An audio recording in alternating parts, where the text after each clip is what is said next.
Praise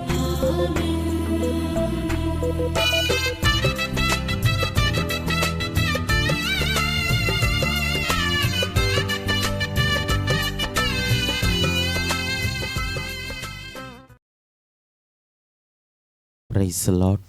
దేవుని పరిశుద్ధమైన నామమునకు మహిమ కలుగునుగాక. మన ప్రభువును మన రక్షకుడైన యేసుక్రీస్తు పరిశుద్ధ నామంలో ఈ ఉదయకాలం దేవుని వాక్యమును వినుచున్న మీకందరికీ కూడా నా హృదయపూర్వకమైన వందనములు తెలియజేస్తూ ఉన్నాను. ప్రియులారా, దేవుని యొక్క కృప, దేవుని యొక్క కనికరం, దేవుని యొక్క అత్యున్నతమైనటువంటి వాత్సల్యత మనలను గడిచిన దినములన్నీ కూడా భద్రపరచి మనకు క్షేమమునిచ్చి, నెమ్మదినిచ్చి, ఆరోగ్యములనిచ్చి, తన యొక్క నిత్యమైనటువంటి కృపతో మనలను భద్రపరచచ్చు, మనలను కాపాడుచు, నేటి వరకు కూడా మనలను సజీవులకు నిలిపి ఉన్నది. కాబట్టి ఆ దేవుని కృప కొరకు, ఆ దేవుని యొక్క కనికరమున్న కొరకై ఒకసారి ఎలుగెత్తి చేతులెత్తి దేవునికి స్తోత్రాలు చెల్లిద్దాం. స్తోత్రం, స్తోత్రం, స్తోత్రం, స్తోత్రం, స్తోత్రం, స్తోత్రం, స్తోత్రం. దేవుడి దినమంతా కూడా తన కృపను, తన కనికరమును మనకు దూరం చేయక, తన నిత్యమైన వాత్సల్యముతో ప్రభు మనలను నింపునట్లుగా దేవునికి స్తోత్రాలు చెల్లిద్దాం. స్తోత్రం, స్తోత్రం, స్తోత్రం, స్తోత్రం, స్తోత్రం, స్తోత్రం, స్తోత్రం, స్తోత్రం. ఆమేన్. మంచిది. కొద్ది నిమిషాలు దేవుని యొక్క వాక్యమును ఈ ఉదయకాలం మనం ధ్యానించుకుందాం. చూడండి, బైబిల్ గ్రంథంలో నుండి ఈ ఉదయకాలం దేవుని యొక్క వాక్యమును మనం ధ్యానించుకున్నట్టు కొరకు కీర్తనల గ్రంథము 62వ అధ్యాయము 8వ వచనాన్ని బైబిల్ గ్రంథంలో మనం చదువుకున్నప్పుడు అక్కడ ఈ విధముగా వ్రాయబడుతున్నది: జనులారా, ఎల్లప్పుడూ ఆయన యందు నమ్మిక ఉంచుడి, ఆయన సన్నిధిని మీ హృదయములు కుమ్మరించుడి, దేవుడు మనకు ఆశ్రయము అని భక్తుడైన దావీదు అక్కడ మాట్లాడుచూ ఉన్నాడు. దేవుని నామానికి మహిమ కలుగునగాక. హల్లెలూయా.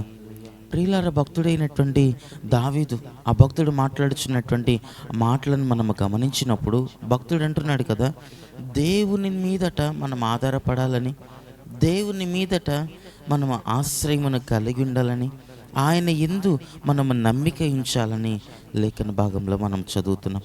ఎప్పుడైతే దేవుని యందు మనం నమ్మిక ఉంచుతున్నామో, ఎప్పుడైతే దేవుని కృప మీద మనం నమ్మిక ఉంచుతున్నామో, ఎప్పుడైతే దేవుని సన్నిధానంలో మన హృదయములను కుమ్మరించి, ఎప్పుడైతే దేవుని దగ్గర మన హృదయములను కుమ్మరించి ఆయన మనకు సహాయముగా ఉంటాడని, దేవుని యొక్క కనికరం మనకు దొరుకుతుందని, ఎప్పుడైతే ఆయన మీద మనం నమ్మిక ఉంచుతామో ఆయన మనకు ఆశ్రయముగా ఉంటాడట, మనకు దాగు చోటుగా ఉంటాడట, మనకు జయమనిచ్చేటువంటి దేవుడిగా ఉంటాడట. ప్రతి శోధనలోను, ప్రతి శ్రమలోను ఆయన మన పక్షమున పోరాడేటువంటి దేవుడిగా, మన పక్షమున యుద్ధము చేసేటువంటి దేవుడిగా ఆయన కనబడుచున్నాడు. అయితే భక్తుడు అంటున్నాడు కదా, మనమట ఎల్లప్పుడూ కూడా ఏ పరిస్థితి ఎదురైనా కూడా ఆయన ఎందే మనం నమ్మిక ఉంచాలట. ఆ నమ్మికను మనము కోల్పోకూడదట.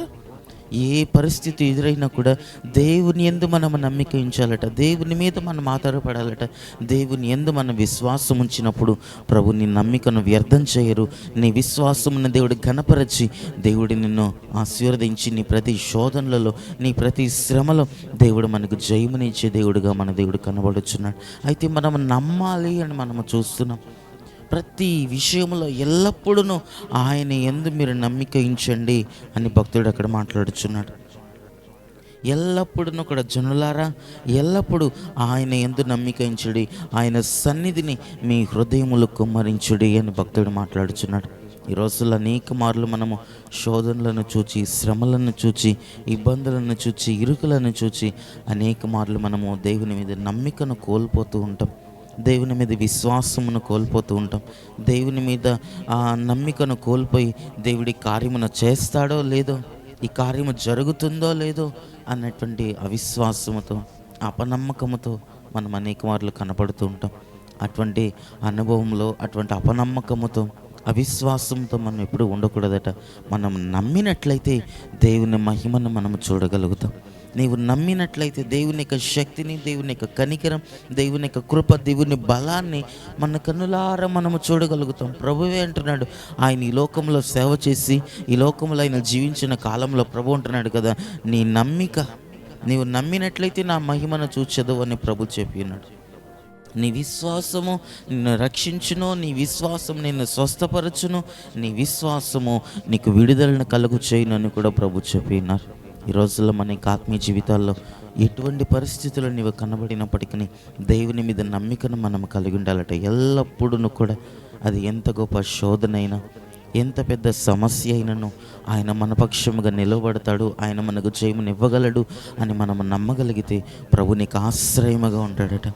నీకు దేవుడు నీ పక్షముగా నిలవబడేటువంటి దేవుడుగా కనబడుతున్నాడట. నీ పక్షముగా నిలవబడి నీకు దేవుడు జయమునిచ్చే దేవుడుగా కనబడుతున్నాడు. దేవుని నామానికి మహిమ కలుగునగాక. ఆ రోజుల్లో ఇశ్రాయేల్ ప్రజల గురించి మనం చూసినప్పుడు వారి ఎదుట ఎర్ర సముద్రము వారికి ఆటంకముగా ఉంది, వారికి అడ్డుగా ఉంది. వెనకేమో శత్రు సమూహము తరుముతూ ఉన్నది.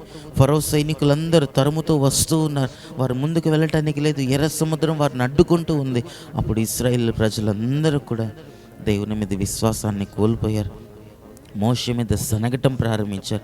కానీ మోషే దేవుని దగ్గరికి వెళ్ళి దేవుని దగ్గర అతడు చేతులు ఎత్తినప్పుడు, దేవుని దగ్గర ప్రార్థించినప్పుడు దేవుని మీద అతడు నమ్మకమును కోల్పోలేదు. దేవుడు మన పక్షముగా ఉంటాడని నమ్మాడు. దేవుని దగ్గరికి వెళ్ళి ప్రార్థించాడు.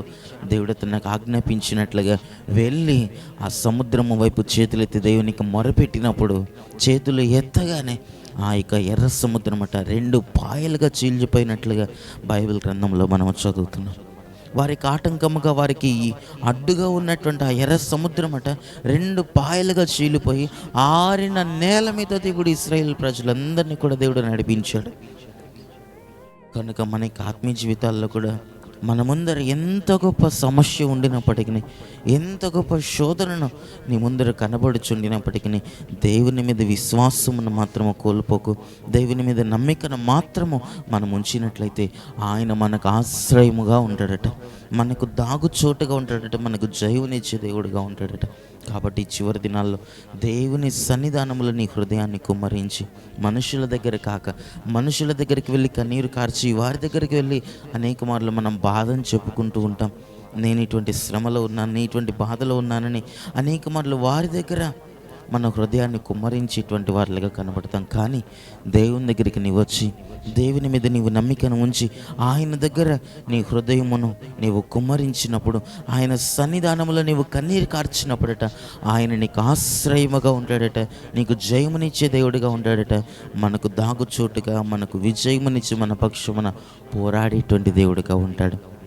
కాబట్టి అటువంటి కృప, అటు ధన్యత ప్రభు మనకు అనుగ్రహించి ఈ చివరి దినాల్లో దేవుని సన్నిధానంలో మన హృదయములను కుమ్మరించి ఆయన యందు నమ్మిక ఉంచి మనము జయములను చూచుటకు, అపవాది మీద విజయమును, శోధనల మీద విజయమును మనము చూచుటకు ప్రభు మనకందరికీ కూడా సహాయం అనుగ్రహించునుగాక. ఆమేన్. కళ్ళను మూసుకునండి, ప్రార్థన చేసుకుందాం. మహాపరిశుద్ధుడా, దయగలిగిన మా ప్రభు, నీకు స్తుతులు స్తోత్రములు చెల్లిస్తున్నాం. ఈ ఉదయకాలం మీరు మమ్మల్ని ప్రేమించి మీరు మాకు అనుగ్రహించిన నీ శ్రేష్టమైనటువంటి నీ మాటల కొరకే నీకు స్తోత్రములు. పరిశుద్ధుడా, నీ సన్నిధానంలో మా హృదయములను కుమ్మరించినప్పుడు, నీ సన్నిధానంలో ప్రభా మేము నమ్మిక ఉంచి, నీ యందు నమ్మిక ఉంచి మేము నీ దగ్గర మా హృదయములను కుమ్మరించినప్పుడు మీరు గొప్ప కార్యములను చేయుదురని, మీరు మాకు ఆశ్రయముగా ఉందిరని, మీరు మా పట్ల జయమును మాకు అనుగ్రహించుదురని, మా పక్షముగా అపవాదితో పోరాడతారని, మీరు మాకు ఒక ఆశ్రయ దుర్గముగా మీరు ఉంటారని నీ లేఖన భాగంలో మేము చదువుకొని ఉన్నాం. అటు విధముగా మా యొక్క ఆత్మీయ జీవితాల్లో ఈ చివరి దినాల్లో ఎటువంటి శోధనలో నాయనను, ఎటువంటి శ్రమలు మాకు ఎదురైనప్పటికీ, ఎటువంటి ఇబ్బందికరమైనటువంటి పరిస్థితులు ప్రభా అపవాది కలుగు చేసిన నీ నుండి మేము వేరైపోక, విశ్వాసమును కోల్పోక, నమ్మకమును కోల్పోక నీవు మా పక్షమున ఉన్నావని ఆ నిరీక్షణ, ఆ ధైర్యమును మాకు కలుగు చేసి ప్రభా ప్రతి పరిస్థితుల్లో మాకు జయమును అనుగ్రహించమని ప్రార్థిస్తున్నాం. ఈ వాక్యం విన్నటువంటి ప్రతి ఒక్కరిని మీరు దీవించండి. నీ కృపతో, నీ కనికరమతో నింపి మీరు ఆకళ్ళైతబడి గుంపులో చేర్చి వారికి విరోధముగా, వారికి ఆటంకముగా, వారికి అడ్డుగా ఉన్న ప్రతి శోధన, ప్రతి శ్రమ, ప్రతి ఇరుకుల నుండి వారిని మీరు విడిపించి నేనే తీరాకుడు కొరకు మమ్మల్ని అందరినీ సిద్ధపరచమని యేసయ్య నామములో ప్రార్థించి అట్టి కృపను పొందుకొని నామ తండ్రి. ఆమేన్.